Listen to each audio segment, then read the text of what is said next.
इसलिए हम नारायण की उपासिका नहीं है, हम उन नारायण की उपासिका हैं जो हृदय में आ जाने के कारण हमारे प्रियतम हो गए। इसलिए ये प्रेम का तो परम धाम है। और एक बात कहें इसमें, अब क्या करें, आगे तो चलना चाहते हैं लेकिन बड़ा मुश्किल है। ये ब्रिज का मतलब है जहां केवल आते हैं लेकिन फिर किसी डर से भागते नहीं है। पलायनम न करो। अब संन्यास है, संन्यास भी ज्यादातर हम दूसरे को क्यों कहें, अपने को, ये परिस्थिति से पलायन है। परिस्थितियों के कारण से, अतृप्तियों के कारण से, अभाव के कारण से, अतृप्ति, अभाव और किसी प्रकार की आपत्ति, ये तीन ही कारण हुए हैं अधिक लोगों के वैराग्य के। ऐसा वेदांती, ऐसा सन्यासी बहुत कम मिलेगा जिसकी की शास्त्रों में चर्चा है। जैसे कर्दम ऋषि है ना, एक ही सन्यासी है सबने भागवत में, 18,000 श्लोकों में केवल एक ही सन्यासी की कथा है। और श्रीमद् रामायण में भी एक ही त्रिदंडी सन्यासी है, मारीच।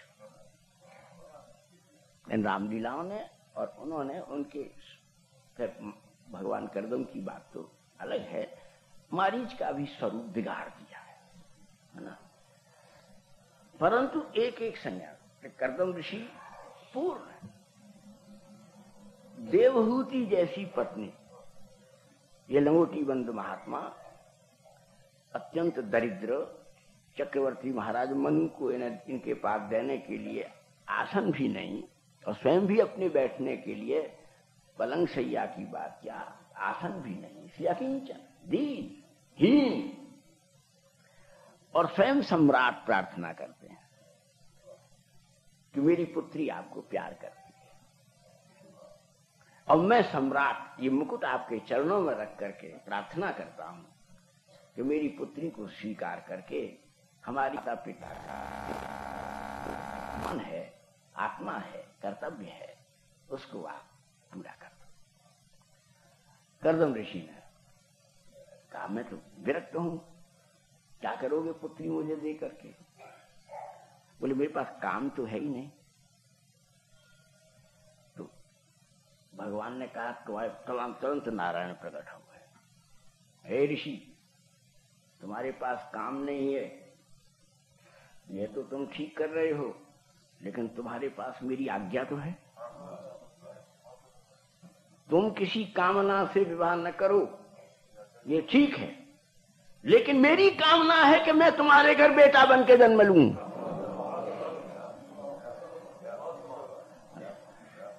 इसलिए मनुष्य को केवल अपनी ही हुमुमी में, अभिमान में नहीं रहना चाहिए।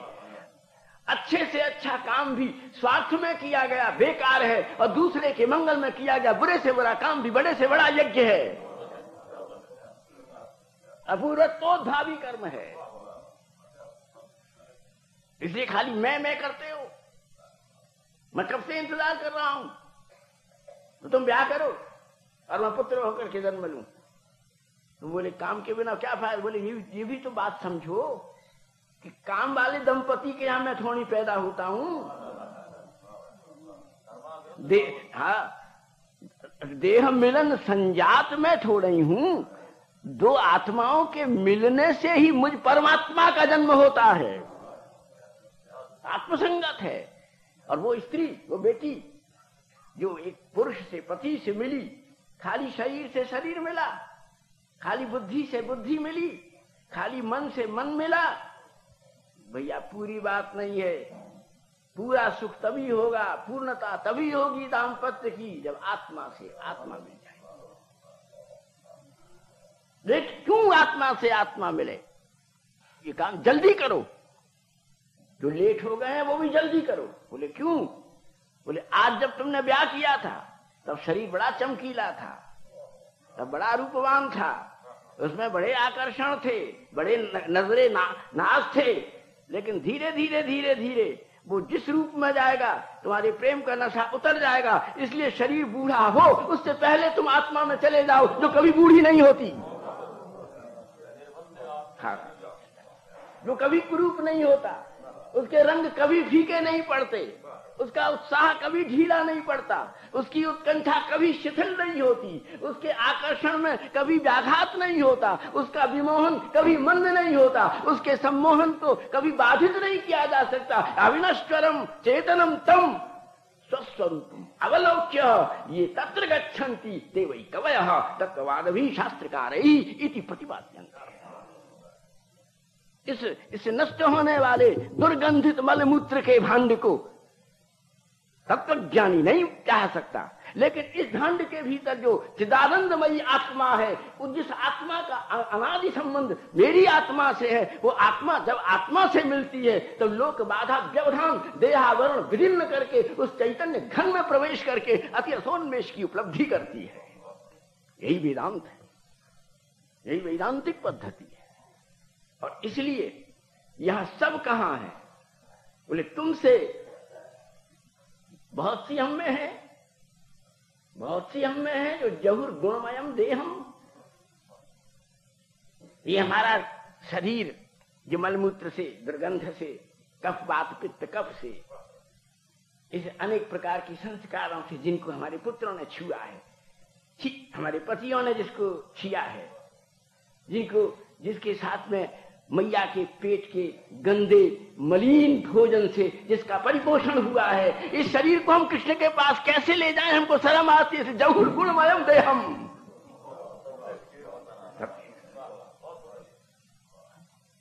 उन्होंने उस गुणमय रजतम सप्तमय रूप रसगंध संख्या परिमाण पृथकत्व चतुर्विंशति नैयायिका प्रतिपाद्या गुणानि संचित सर्वम परित्यज्य संपूर्ण कामना वासना संस्कार इनके बंधनों को प्रक्षीण करके, क्षीण करके नहीं प्रक्षीण करके, कि फिर कहीं जाकर के धोखा न दे दें। पेड़ उखाड़ रहने से काम नहीं चलेगा, पेड़ उखाड़ करके उसमें मठा घेर दो जिससे फिर पैदा ही नहीं हो। इसलिए प्रक्षीण बंधना, संस्कारों के पेड़ उखाड़ भी दिए, लेकिन उनमें कृष्ण प्रेम का ऐसा मठा घेर दिया कि काम भी ललकार करके हमारे भीतर वासना पैदा नहीं कर सकता। इसलिए यहाँ काम की तो हिम्मत क्या है, तुम भी कामना पैदा नहीं कर सकते। ऐसा ये कामना विरहित जो ब्रज है उसकी जय हो।